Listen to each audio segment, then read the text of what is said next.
అయ్యా ఈ దినమంతా ఏ అపవిత్రమైన కార్యములు, ఒకవేళ తెలిసో తెలియకో ఈ లోక మాలిన్యం ఏదైతే నాకు అంటి ఉన్నదో వాటన్నిటినీ శుద్ధి చేయండి అయ్యా, శుద్ధి చేయండి అని మనల్ని కడుక్కొని శుభ్రపరుచుకొని మన అంతరంగాన్ని పరిశుద్ధముగా మత్స, మలినము, డాగు, ముడత, కలంకము ఇలాంటివి ఏవి లేకోకుండా మనల్ని మనం శుద్ధీకరించుకోవాలి. హల్లెలూయా. నా దేవుని ప్రజలారా, ప్రతి దినము కూడా మనము శుద్ధీకరించబడుతూ ఉండాలి. ప్రతి దినము క్రైస్తవునికి అంతరంగ శుద్ధి చాలా అవసరము. నీ వస్త్రములను ఎప్పుడో 3-4 రోజులకు ఒకసారి నువ్వు ఉతుక్కుంటావేమో కానీ నీ అంతరంగ పురుషుని, నీ అంతరంగంలో ఉన్న ఆ పాపముని ప్రతి దినము కూడా నువ్వు ఉతుక్కుంటూ పరిశుద్ధపరుచుకుంటూ ఉండాలి. యేసయ్య రక్తము ద్వారా నువ్వు పరిశుద్ధపరచబడతా ఉండాలి. నా దేవుని బిడ్డలారా, బాహ్య శుద్ధి చాలా మంది దేన్ని ప్రేమిస్తున్నారంటే బయటకి కావలసిన వస్త్రాలను ప్రేమిస్తున్నారు. మంచి లిక్విడ్ సర్ఫ్ ఎక్సెల్ వేసి క్లీన్ చేసుకుంటున్నారు. ఐరన్ లేకపోతే బట్టలు వేసుకోలేకపోతున్నారు. అలాగనే చెప్పులు కావచ్చు, మంచి మంచి కాస్ట్లీ సోపులతో మనల్ని మనం శుభ్రపరుచుకుంటున్నాం. మరి లోపల ఉన్నవాని పరిస్థితి ఏమిటి? లోపల ఉన్నవాడు క్లీన్ చేయబడి పరిశుద్ధపరచబడి ఎన్ని దినాలు అయిపోయింది? రోజు మన పాపముల ఈ కుళ్ళి కృషించి నశించిపోతున్నాడు అంతరంగ పురుషుడు. నా దేవుని బిడ్డలారా, ఇలాగన నువ్వు అంతరంగ పురుషుని నువ్వు క్లీన్ చేసుకోకుండా పరిశుద్ధపరచుకోకుండా ఉన్నావంటే నువ్వు గుడ్డి వాడవు. అందుకని అంటున్నాడు, గుడ్డి పరిచయుడా. ఆ పల్లెములు బయట శుభ్రపరచబడాలంటే అంతరంగము మొదటగా పరిశుభ్రపరచబడాలి. ఆమేన్, హల్లెలూయా. అలాగనే ఇంకొక మాట అంటాడు కింద 27-28 వచనాలు ఏమంటారంటే చూడండి, అయ్యో వేషధారులైన శాస్త్రులారా, వేషధారులైన శాస్త్రులారా, పరిసయ్యులారా, మీరు సున్నము కొట్టిన సమాధులను పోలి ఉన్నారు. మీరు సున్నము కొట్టిన సమాధులను పోలి ఉన్నారు. అవి వెలుపల శృంగారముగా అగపడును గాని, అవి వెలుపల శృంగారముగా అగపడును గాని, లోపల చచ్చిన వారి ఎముకలతో, లోపల చచ్చిన వారి ఎముకలతో, సమస్త కల్మషముతోను నిండి ఉన్నవి. అలాగే మీరు వెలుపల మనుషులకు నీతిమంతులుగా నగపడుచున్నారు గాని లోపల వేషధారణతోను అక్రమముతోను నిండి ఉన్నారు. చూడండి, సున్నము కొట్టిన సమాధులతో దేవుడు శాస్త్రులను పరిశీలన పోలుస్తున్నారు. వారి దృష్టిలో వారు మంచి పరిశుద్ధమైన జీవితం కలిగిన వారే. మనం కూడా అనుకుంటున్నాం కదా, మేము పరిశుద్ధులము, దేవుని మాట వింటున్నాం, మందిరానికి వస్తున్నాము, మాలో ఏ అపవిత్రత లేదు అనుకుంటున్నాం. కానీ దేవుడు అంటున్నాడు, వేషధారులారా, సున్నం కొట్టిన సమాధులారా. సమాధులు బయట మంచిగా తెల్లగా సున్నం కొడతారు. ఎప్పుడు? సమాధుల పండుగను చేస్తూ ఉంటారు. అప్పుడు మంచిగా దాన్ని అలంకరణ చేస్తారు, పూలు వేస్తారు, అలాగే కొవ్వొత్తులు వెలిగిస్తూ ఉంటారు, మంచి గ్రానైట్తో దాన్ని అలంకరిస్తారు. ఇంకా డబ్బున్న వారైతే ఒక చిన్న రూమ్ లాగా వేస్తారు. ఇలాగా రకరకాలుగా చేస్తారు. సమాధి బయట బాగుంటుంది కానీ లోపల చచ్చిన వారి ఎముకలతోనూ కుళ్ళుతోనూ భయంకరమైన దుర్వాసనతో ఉంటుందంట. ఇలాంటి వారిని దేవుడు అంటాడు, వేషధారులారా. నా దేవుని ప్రజలారా, అంతరంగంలో పాపము పెట్టుకొని బయటికి భక్తిగా నటించేవాడు వేషధారి. దేవుని దృష్టికి వాడు వేషధారి అయిన మనిషిగా కనబడుతున్నాడు. అలాంటి వారిని దేవుడు ఏమాత్రం కూడా వారిని బట్టి సంతోషించాడు. నీ హృదయంలో ఉన్న పాపము తొలగించుకోవాలి, అక్రమమును తొలగించుకోవాలి, రహస్య పాపముల నుండి బయటపడాలి. ఇంకా ఏవైతే మోసము టక్కరలు ఉన్నావో వాటన్నిటిని కూడా విడిచిపెట్టినప్పుడే నీవు నిజమైన దేవునికి ఇష్టమైన కుమారుడవు. ఆమేన్, హల్లెలూయా. లేదంటే నువ్వు మోసపోతున్నావు, గుడ్డివానితో సమానము. ఈ దినమైన నీ మనోనేత్రములు తెరుచుకొని అంతరంగము మీద శ్రద్ధ ధ్యాస కలిగి మనం జీవించాలి. ఆమేన్, హల్లెలూయా. బయట శరీరము ఎలాగ ఉన్నా కానీ అనుదినము మన మనుగడ సాగుతూ ఉంటుంది. కానీ అంతరంగ పురుషుడు బలహీనపడ్డాడా? అంతరంగ పురుషునికి అందవలసినంత అందలేదా? అంతరంగ పురుషుడికి కావలసిన ప్రార్థన జీవితము, వాక్య ధ్యానము, దేవునితో సహవాసము లేదా? 60, 70, 80 సంవత్సరాలు ఈ శరీరాన్ని నువ్వు సంతోషపరచవచ్చేమో కానీ యుగ యుగాలు పరలోక రాజ్యములో అనినిత్యము ఆ దేవునితో ఉండవలసిన ఈ ఆత్మ నశించి నరకానికి పోతుంది. నా దేవుని ప్రజలారా, ఇన్ని దినాలు గుడ్డితనములో ఉన్నావా? బాహ్య శరీరాన్ని ప్రేమించావా?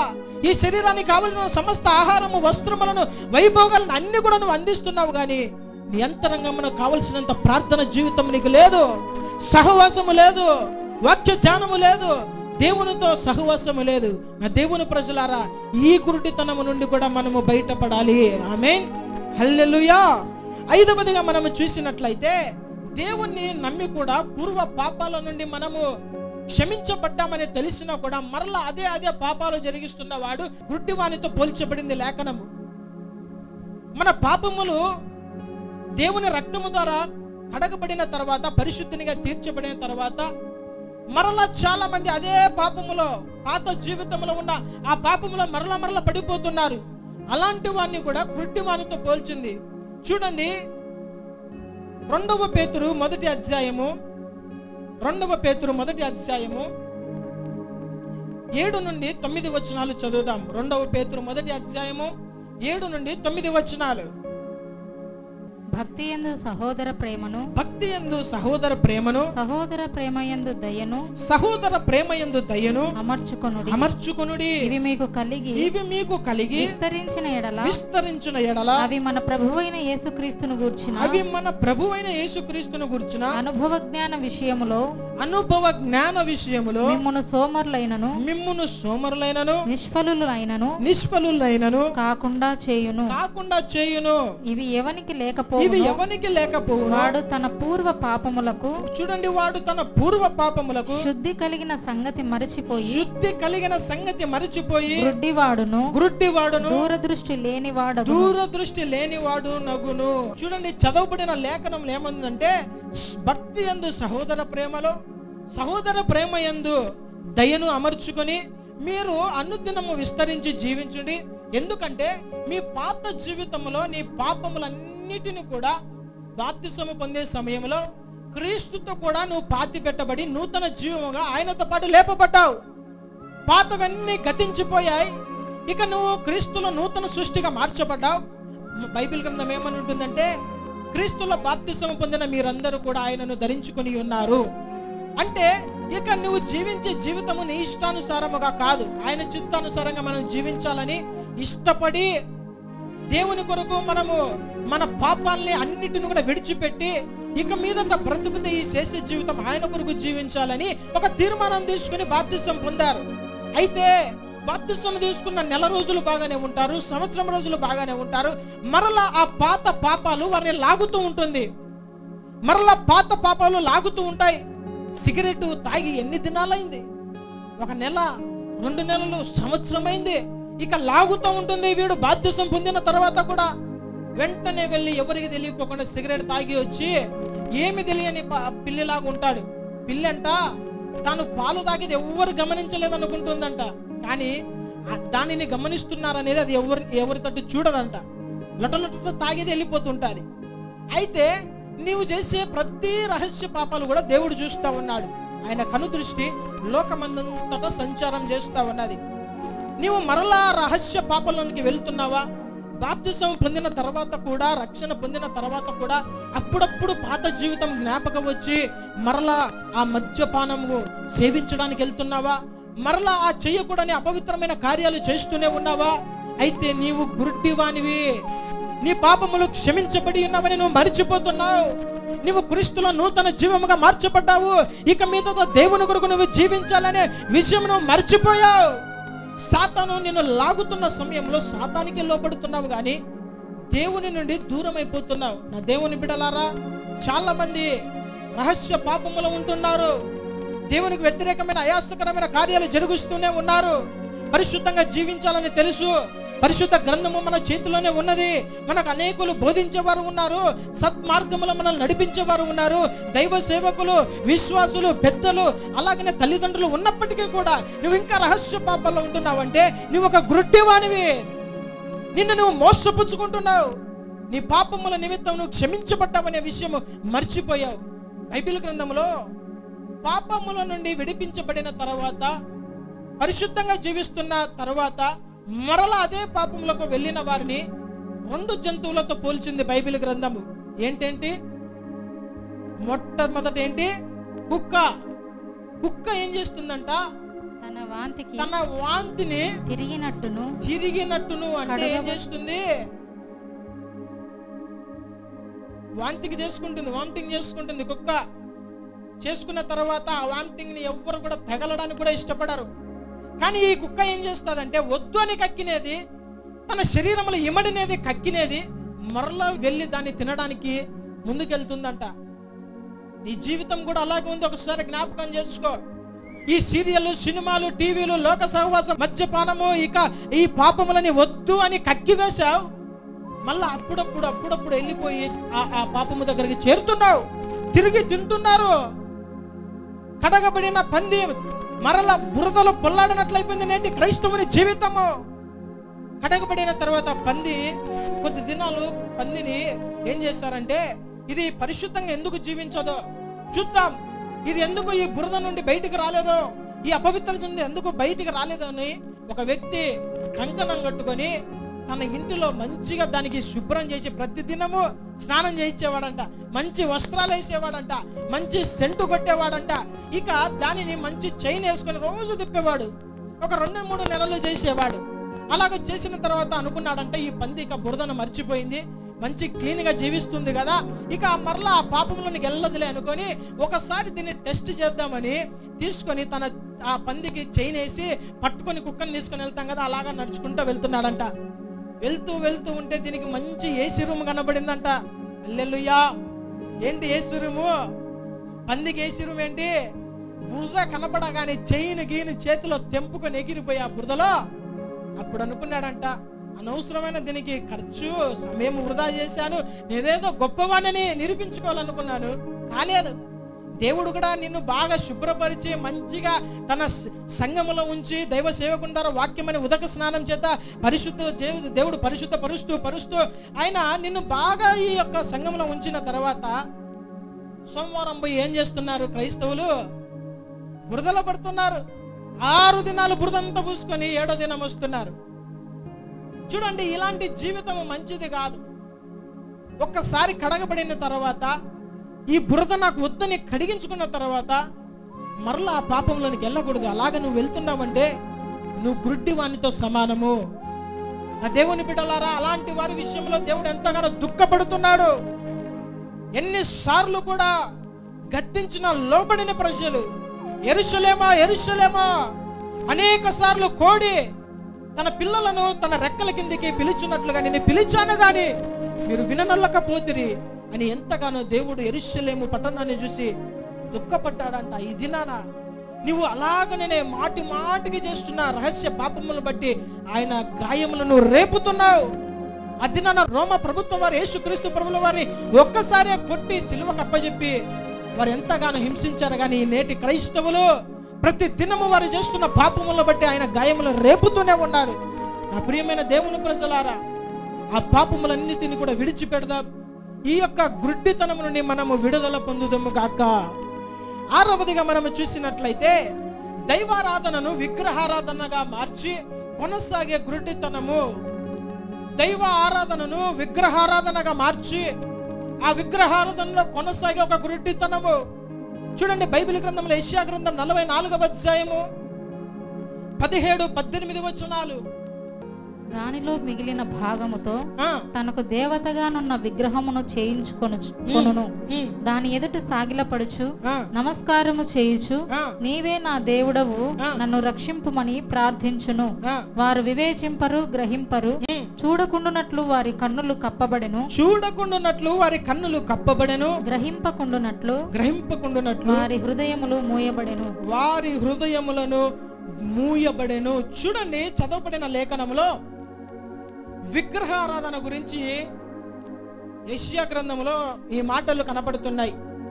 ఇశ్రాయేలు ప్రజలు ఎలాంటి వారంటే నిజ దేవుని కార్యములను చూస్తూ ఆయన ఎలాగో ఐగుప్తు దేశంలో ఎన్ని తెగులను పంపించి అద్భుతాలు చేసి వారిని తన బాహుబలము చేత తీసుకొని వచ్చినవి అన్ని కూడా మర్చిపోతున్నారు.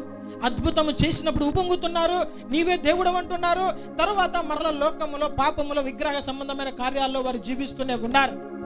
అలాంటి సమయంలో దేవుని హృదయంలో నొచ్చుకొని అంటున్నాడు, అరే మీరు చేస్తున్న పని ఏమిటి? ఒక విగ్రహము తయారు చేయాలంటే ఎలాగ తయారు చేయబడుతుంది? ఒక రాయి కానీ, ఒక కర్ర కానీ, ఒక చెట్టు, అది దేవదారు చెట్టు కానీ ఏదో ఒక చెట్టు కానీ, ఆ చెట్టును నరికిన తర్వాత ఆ నరికిన చెట్టుతో ఒక ప్రతిమను రూపించి దానిని చెక్కి ఆ యొక్క ప్రతిమను నిలబెట్టుకొని దానిని దేవుడు అని సాగిలపడి పూజిస్తున్నారా? నిజమైన దేవుడను, రోషము కలిగిన దేవుడను, మీ ఎదుట అద్భుత ఆశ్చర్యకార్యములు జరిగించిన దేవుని నన్ను విడిచిపెట్టి విగ్రహముల వైపు మీ మనసులను తిప్పుతున్నారా అని దేవుడు హృదయంలో ఎంతగానో బాధపడుతున్నారు. ఈ ఇశ్రాయేలు ప్రజలు ఎందుకు అలాగా మార్చబడ్డారంటే వారి హృదయం అంట చూడకుండా వారి కన్నులు కప్పబడ్డాయంట, గ్రహింపకుండానట్లు వారి హృదయములు మూయబడాను. చూడండి, ప్రజలు ఈ దినాన ఏం చేస్తున్నారు వారికి అర్థం కాలేదు. మనిషిని చేసిన వాడు దేవుడు అవుతాడు. చాలా జాగ్రత్తగా వినండి. మనిషిని సృజించిన వాడు దేవుడు అవుతాడు. దేవుడిని సృజించిన వాడు ఎవరు? మనిషి.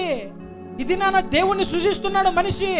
చెక్కతో సృష్టిస్తున్నాడు, అలాగే రాయితో సృష్టిస్తున్నాడు, మట్టితో సృష్టిస్తున్నాడు, అలాగే స్టీల్, సిల్వర్, గోల్డ్తో సృష్టిస్తున్నాడు. మూర్ఖత్వము కాదా? గ్రహింపకుండా వారి హృదయములు మూయబడ్డాయి కదా, వారి కళ్ళు మూయబడ్డాయి కదా. చదువుకున్న వారే, మంచి యవనస్తులే, మంచి జ్ఞానము కలిగిన వారే, ఉన్నత హోదాలో ఉన్నవారే, కానీ వారి కన్నులు మూయబడ్డాయి. గుడ్డితనము, విగ్రహములకు వెళ్ళి సాగిలపడుతున్నారు. చూడండి, దేవుడు ఓర్వలేని పాపములు రెండే రెండు. ఒకటి విగ్రహారాధన, రెండవది వ్యభిచారం. దేవుడు తనకు రావలసిన మహిమ వేరే వాళ్ళకి దక్కుతుంటే ఆయన ఓర్చుకునే దేవుడు కాదు. నీ జీవితంలో దేవునికి రావాల్సిన మహిమ ఎవరైతే దొంగలిస్తున్నారో వాటిని దేవుడు ఒప్పుకోడు. అందుకని విగ్రహారాధన జరిగించే సమయంలో దేవుడు ఏమాత్రం కూడా ఒప్పుకోడంట. ఆ 44వ అధ్యాయంలో మనమంతా మొదటి నుండి చివరి వరకు చదివితే ఈ కట్టెతో ఏం చేస్తారంట, వారు పొయ్యి రగిలించుకుంటారంట. పుల్లల ద్వారా, చెక్క ద్వారా, కార్పెంటర్ వరకు, అంటే కుర్చీలు, బల్లలు, టేబుల్లు, మంచాలు కావలసిన అన్ని చేసుకుంటారంట. ఈ చెక్కతో చేయవలసిన ఏవే కార్యములను అన్ని చేస్తారు. చివరికి వచ్చి దాన్నే ఒక ప్రతిమ రూపం చేసుకుని దాన్నే దేవుడు అంటారంట. ఎంత మూర్ఖత్వము నేటి దినాలలో ప్రజలకు ఉన్నదంటే, టెక్నాలజీ ఏమో తారాస్థాయికి పెరిగిపోతుంది, కానీ మనిషి యొక్క జ్ఞానమేమో రాను మట్టి బుర్ర అయిపోతుంది. తనను సృజించిన సృష్టికర్తను కనుక్కోలేకపోతున్నాడు, కానీ అంతరిక్షానికి వెళ్ళగలుగుతున్నాడు మానవుడు. నిగూఢ గుప్తములైన రహస్యములు కనుక్కుంటున్నాడు, కానీ తాను సృజించిన దేవుణ్ణి మాత్రము గ్రహించలేకపోతున్నాడు. నిజ దేవుని గ్రహించలేకపోతున్నాడు. దేవుడు అందరిలో ఒకడే. కొన్ని కోట్ల మంది దేవుడు ఉన్నారు, వాళ్ళలో కూడా దేవుడు ఒక్కడే. కానీ ఏ గ్రంథము చూసినా కానీ దేవుడు ఒక్కడే. హల్లెలూయా. ఏకీ భగవాన్ అంటారు. దేవుడు ఒక్కడే. ఆ ఒక్కడు ఎవరో గ్రహించలేని పరిస్థితి. తన జీవిత కాలము మనుష్యునికి ఆయుష్ అయిపోయే సమయం వరకు కూడా గ్రహించలేని పరిస్థితులు అనేకులు నరకానికి జోగుతున్నారు. మా దేవుని ప్రజలారా, నీ జీవితంలో దేవుని కన్నా ఏదైతే ఎక్కువగా ప్రేమిస్తున్నావో, నీ భార్య కావచ్చు, భర్త కావచ్చు, పిల్లలు కావచ్చు, నీ యొక్క అవసరతలను బట్టి ప్రేయసి, ప్రేమికుడు ఎవరైనా కావచ్చు, అది నీ జీవితం నుండి తొలగించబడుతుంది. దేవుడు ఏమాత్రం ఊడ్చుకున్నాడు. ఆయన అంటాడు, పైన ఆకాశం అందే కానీ, క్రింద భూమి అందే కానీ, భూమి క్రింద నీళ్ళ ఎందే కానీ నేను తప్ప వేరొక దేవుడు నీకు ఉండకూడదు. నువ్వు వాటిని చేసుకోకూడదు, నమస్కరించకూడదు, పూజించకూడదు, సాగిలపడకూడదు అనేది చెప్పినప్పుడు నేటి క్రైస్తవులు ఏమైపోతున్నారు? టెంకాయలు కొడుతున్నారు. సిలువ ఎక్కడ కనబడుతుంటే టెంకాయలు కొడుతున్నారు, కొవ్వొత్తులు వెలిగిస్తున్నారు. విగ్రహారాధన కాదా? విగ్రహ సంబంధమైన కార్యాలు కాదా? ఇవి చూస్తున్న ప్రతి ఒక్క అన్యజనులు ఏం చేస్తున్నారంటే, వీరు ఏదో పెద్ద పరిశుద్ధమని చెప్పుకుంటున్నారు, చివరికి వచ్చి మా ధర్మాన్ని పాటిస్తున్నారు. టెంకాయలు కొడుతున్నారు, కొవ్వొత్తులు వెలిగిస్తూ ఉన్నారు, విగ్రహాలను కట్టించుకుంటున్నారు, దాని వైపు ప్రదక్షిణలు చేస్తున్నారు. ఈ విగ్రహారాధన దేవుడు ఓర్చుకోడు.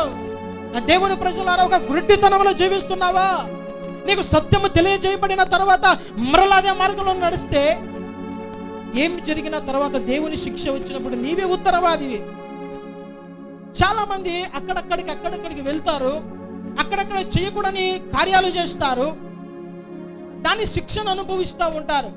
దేవుని ప్రజలారా, ఇది నా క్రైస్తవుని యొక్క క్రైస్తవత్యములో విగ్రహారాధన విలయ తాండవం ఆడుతూ ఉంది. ఎక్కడ చూసినా పరిశుద్ధత కనబడడం లేదు. అన్యుల సాంప్రదాయాలు జరిగిస్తూ ఉన్నాడు.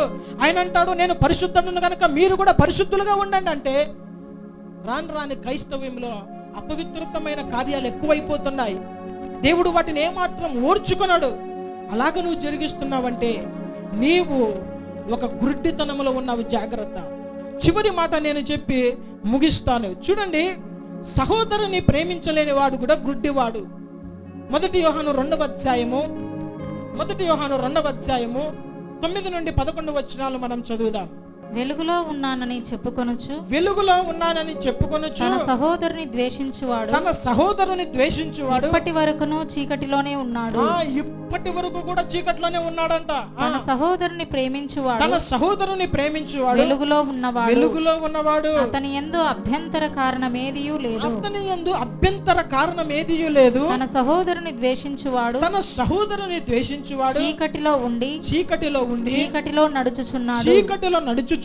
చీకటి అతని కన్నులకు గుడ్డితనము కలుగజేసిన గనుక ఎక్కడికి పోవచ్చున్నాడో అతనికి తెలియదంట. చూడండి, నేను వెలుగులోనే ఉన్నాను, నేను అనేకులకు వెలుగునిస్తున్నాను, నేను పరిశుద్ధరాలను, నేను ఎంతగానో ఆత్మీయ జీవితంలో బలపడ్డాను అనుకుంటూ సహోదరుని నువ్వు ద్వేషిస్తున్నావా? చీకటిలో ఉన్నావు. చీకటిలో ఉంటే నీకు ఏమి కనబడదు, ఏ దారి కనబడదు, ఇంట్లో ఏముండేది కనబడదు, ఎక్కడికి వెళ్తున్నావో తెలియదు, ఒక అంధకారమైన జీవితంలో ఉన్నట్లు. సహోదరుని ద్వేషించేవాడు అలాంటి వాడే. నేను వెలుగులో ఉన్నాను అనుకుంటున్నావు, కానీ నీ జీవితంలో చీకటి అల్లుముకొని ఉన్నది. చీకటి అల్లుముకొని ఉన్నందువలన నీ జీవితంలో సమాధానం లేదు, సమాధానం ఏ కోశాన లేదు, దేవుని యందు ఆనందము నీలో లేదు, సంతోషము లేదు. నా దేవుని ప్రజలారా, క్రైస్తవుని జీవితం ఏమిటంటే ప్రేమించే జీవితం. దేవుడు అంటాడు, ప్రేమించాలా. ఆజ్ఞలలో చివరిగా ఆయన అంటాడు, ఈ ఆజ్ఞలన్నీ ఏమో కానీ నేను మీకు ఒక ఆజ్ఞ ఇస్తాను, ప్రేమించండి అంటాడు. దేవుని ప్రేమను చూపించండి. నేటి దినాలలో క్రైస్తవుని జీవితంలో సహోదరుని ప్రేమించకుండా ద్వేషిస్తున్నారు. ఒకరంటే ఒకరు పడని పరిస్థితి, ఒకరంటే ఒకరు చాడీలు చెప్పుకునే పరిస్థితి, ఒకరంటే ఒకరు పచ్చగడ్డికి అగ్గి వేస్తే బగ్గుమని రగులుకునే పరిస్థితి. క్రైస్తవులే, దేవుని బిడ్డలే, పరిశుద్ధాత్మను పొందినవారే, ఆధ్యాత్మిక లోతులో ఉన్నవారే అయినప్పటికీ సహోదర ప్రేమ విషయంలో చీకటిలో ఉన్నారు. వెలుగు లేదు. మేము వెలుగులో ఉన్నామని భ్రమపోతున్నారు. అదొక గుడ్డితనము. నా దేవుని ప్రజలారా, సహోదరుని ద్వేషించకూడదు, ప్రేమించాలి. నీ అందులో ఎవరైనా తప్పు చేస్తే వారిని క్షమించమంటున్నాడు. కీడుకు ప్రతి కీడు ఎవరికి చేయొద్దంటున్నాడు. నీకు ఏదైనా నువ్వు బలి అర్పించే సమయంలో, అర్పణ అర్పించే సమయంలో నీ సహోదరుని మీద ఏదైనా నీకు విరోధ భావము కానీ అసమాధానం ఉన్నట్లయితే నీ బలిని, నీ అర్పణని అన్ని కూడా పక్కన పెట్టరా బాబు, వెళ్ళి వానితో సమాధానపడి తర్వాత వచ్చి నీ బలిని అర్పిస్తే అప్పుడు నేను అంగీకరిస్తానంటాడు. దేవుని ప్రజలారా, అసమాధానము పనికిరాదు క్రైస్తవుని జీవితంలో. సాధ్యమైనంత వరకు అందరితో కూడా సమాధానంగా ఉండటానికి ప్రయత్నించండి, ప్రయాసపడండి అంటాడు. మరి అసమాధానం ఉంటే ఏంటి? నువ్వు మోసపోతున్నావు, ఒక గుడ్డితనములో ఉన్నావు. గుడ్డితనము చీకటి కలగజేస్తుంది.